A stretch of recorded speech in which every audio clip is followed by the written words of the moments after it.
We are here in this nice building in the beautiful Vondel Park where we can rehearse Vondel CS, and we were rehearsing a Haydn Op 20 quartets, which we are going to record.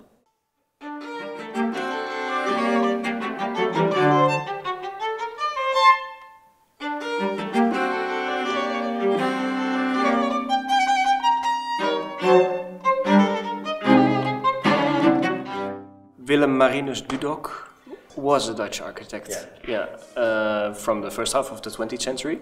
We play, of course, lots of music from the founding fathers of the string quartet genre, but we also play 20th century music a lot, and we take lots of inspiration from the rhetorics of the classical composers. So when we play Schoenberg or Shostakovich, Bartók, Pfitzner, we try to see how they fit the tradition and how they are still relevant to us.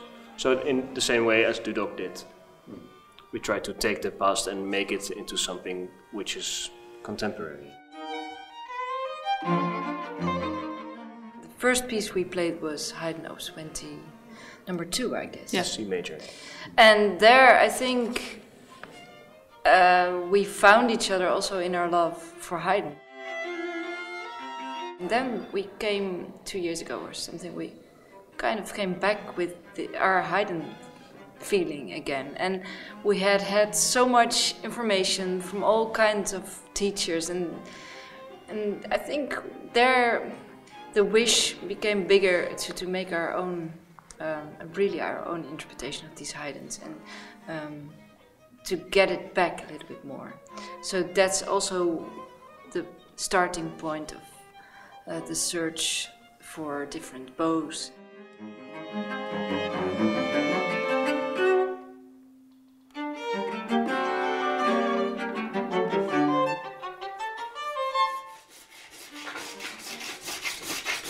I use a mirror to reflect the skylight and not break my neck.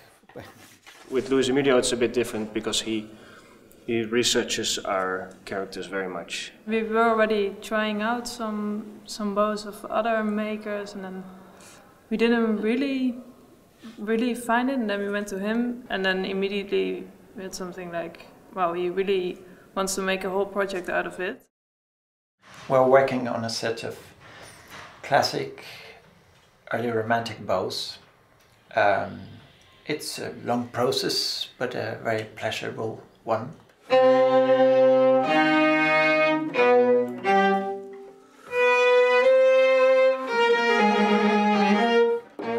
think when we arrived, we were a bit surprised that we didn't get any bows or didn't play anything for the first 1.5 hours. We just sat there and drank coffee, and we were like... We expected, okay, we're gonna try out bows. Yeah.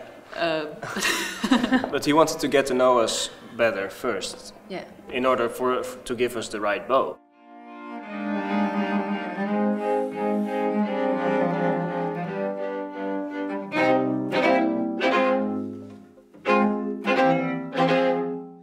They were not very experienced in earlier type bows, but they've been fascinated in that discovery.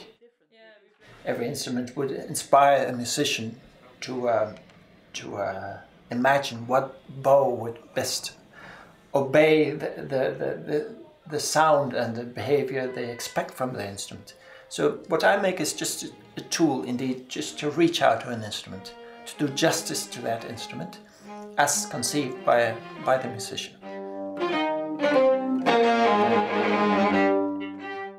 Very important thing he said was he didn't want to sell us a bow, but his goal is to search for the best bow there is, which fits to your personality and to your instrument. So that can take a while.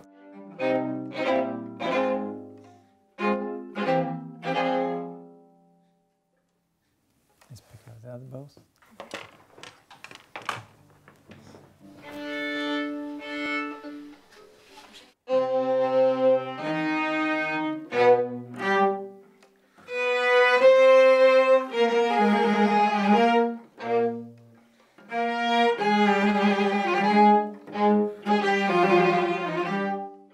I think makes these Opus 20 quartets really extraordinary in the whole quartet oeuvre of all quartets composed ever, is that they point in so many directions at once that I think there's a bit of Opus 20 in all the quartets that were composed after. And these can be both very much pointing in the direction of Baroque and also very much pointing in the direction of 20th century music, because they are so capricious. You know, the beginning, for me, the biggest difference is that the beginning, with this bow, it's becoming something sad, a bit. And with this bow, it's much more, it's confronting, it's something very powerful, but much more urgent. Yeah. Yeah, urgent. Urgent, yeah. And that's how it's meant to be for my taste, but it's not a funerary march. Mm-hmm. yeah, but it becomes a little bit more of that when you play with these Yes. bows. It's romantic and it's like, oh, you can hear in all of Beethoven's music that he knew Haydn's music. You can hear it in Brahms' music. He had the scores of these Opus 20 quartets, so he knew them, and so it's everywhere. Everything I make is early 21st century Mexican bows, but it's just an extension of their idea of how to play their instrument. And they are my teachers. They are the people that translate with words and movement and sound what they aspire to achieve from the instrument. And I try to facilitate that, just to reach to that instrument in the way they desire to approach the playing.